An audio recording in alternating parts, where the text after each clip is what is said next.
In my last video, I told you guys to leave a comment down below letting me know what type of game you guys want to see. There were a lot of good ideas in the comments, but there's one type of game that stood out to me. I think that I'm going to be making a community RPG game. Specifically, we're going to make an anime-themed RPG game that takes inspiration from games like Dungeon Quest as well as Ludify.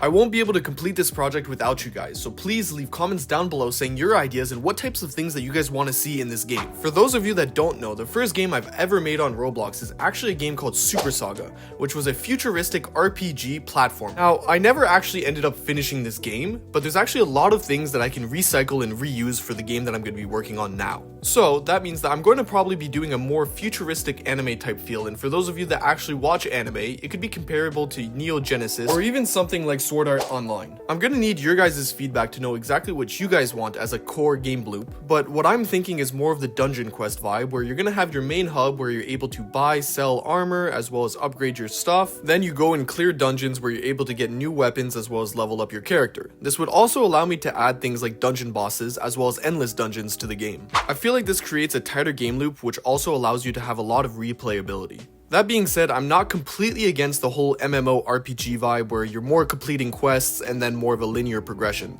That being said, on Roblox, it seems to work a lot better when you have something that's like a dungeon-based game where there's a high level of replayability. Now, every good RPG has a class system, so I'm thinking 3 different main classes where you're gonna have more of a support character, which will be like a mage, then you're gonna have a melee character, which will be like a warrior, and then you're gonna have a type of class that uses guns that will be more of an ADS type role. The idea behind this is to make it so that it's possible to clear any dungeon with any class, but also build some synergies between the classes so that it's really fun to play with friends. This game will probably take a lot of work, that's why I'm bringing in my friend Kat as a programmer on the project. I've worked with them in the past and they're really good at helping with community as well.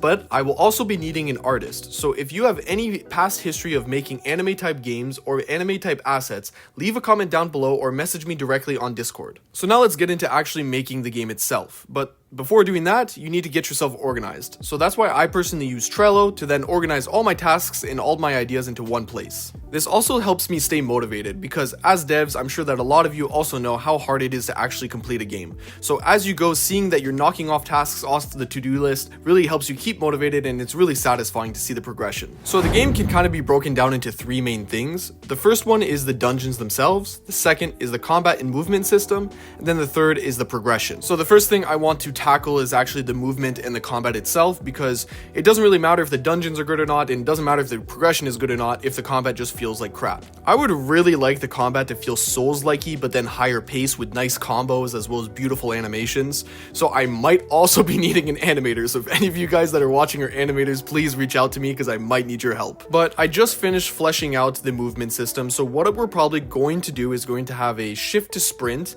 and then have multi-directional dashes. I think that this will increase the mobility as well as make it fun to kind of like dodge attacks from enemies. A thing a lot of games do is they have dashes, but then it only ends up being a forward dash, but most players that play combat games usually play them with shift lock on, so that's why it's super important to have a multi-directional dash. I would love to have a stamina system to then put a cooldown on the dashes as well as the sprint. That being said, I find that simplicity on Roblox generally works better, so I'm going to avoid that. So now I'm actually working on the shooter system. So as I previously said, I'm thinking kind of more futuristic anime, and in futuristic anime, that means that we're going to need to have guns. Now, fortunately for me, I've already made a gun system for my game called Infection. So we're just going to borrow that and throw it directly into the game. In terms of gunplay, I want it to feel very fluid and fast-paced. Like, I prefer you not to need to ADS to be able to aim properly, that it might be mostly hip fire. Funny enough, I think that Marvel's Rivals actually really captures the gunplay that I'm looking for, where it's just high fluidity, high movement, feels really snappy and satisfying to get kills. I feel like combining that with combo-based melee systems will create a really fun dynamic where both playstyles are really fun, and then basically for the support/mage character, it'll be kind of like a combination of both. Like, I'm thinking that character will either be able to buff allies, use AoE attacks, as well as use different types of status effects. Now that I've added in the shooter system, that combined with the movement, the game is starting to feel somewhat good. I also added in some pretty basic melee combat just so that it's in the game. That being said, we're probably going to rework it in the future so that it's a little bit more satisfying and so that it's actually combo based. The idea would be that basically your first attack and second attack are two basics, and then you might have a heavy overhead swing, or let's say an AoE swing that will be your third attack. This will just mostly depend on what type of weapon you have. For example, there's going to be swords that will most likely have a heavy, or let's say a heavy axe, or you could also have, let's say, daggers that will probably just be a quick combo of quick strikes. There will also be probably a variety of different guns. Currently the AR is the only one that's in the game, but I'm probably going to be adding pistols as well as shotguns as well. With the basics of the combat system fleshed out, the game is still missing something. Luckily for me, I have the best subscribers in the world, and one of you guys actually gave me a hub that I'm going to be using for this game. And thank God for him, because I did not want to spend the hours that it takes to model and to build out one of these hubs. So currently there's a little area to be able to check out the leaderboards, to enter games, as well as a little shop area. Currently, it's pretty modular, so I'll be able to expand on it in the future to be able to add on extra zones for events and everything like that. So now that we have a hub and a really basic combat system, that means that we're probably going to have to start working on the actual game mechanics next. And let's be realistic here, what would a good Roblox game be without some randomized loot? That's why I'm going to have slightly RNG based loot drops coming from the dungeons themselves, and I'm going to let you guys in on a little secret about playtime. So playtime is probably one of the most important metrics on Roblox itself. And have you ever asked yourself why on Dungeon Quest you have to complete the whole dungeon before getting any items at all? Well, actually this is a little trick using psychology to force you to actually finish a dungeon even if you weren't necessarily planning to do it. The best way to illustrate this is, let's say for example you're grinding to find a specific item with a specific role. Well, if you get it halfway through the dungeon, a lot of players are likely to just quit the dungeon altogether, reset their character, and then continue to play.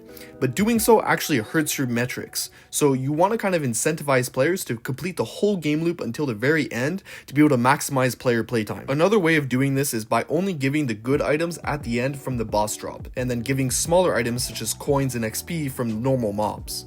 What I'm actually planning on doing for this game is to actually add another layer of RNG within the items themselves by giving them different traits. What I plan on doing is that by combining items and upgrading their tier, you'll be able to access multiple different levels of traits. Traits will just be randomized boosts to the weapons, for example attack or the health on armor, etc. What this does is it gives players an incentive to grind, therefore also resulting in an increase in average playtime of players, as well as even the returning players. Thinking about how game design decisions impact metrics is an important part of making a game that everyone should really consider. You guys would be surprised by the amount of devs that I meet and that I talk to that don't use funnels, for example, as one of the key ways to be able to track if the game is performing well. If you haven't heard of funnels before, basically funnels are a way that Roblox has given devs a way to track when a player quits the game. Why do I care when a player quits the game? Well, first of all, this will help you with balancing as well as understand if there's bugs within the first, let's say, few minutes of a player playing the game. This also helps you optimize first-time player playtime, which is a really important metric if you want to get into the algorithm and get a lot of players.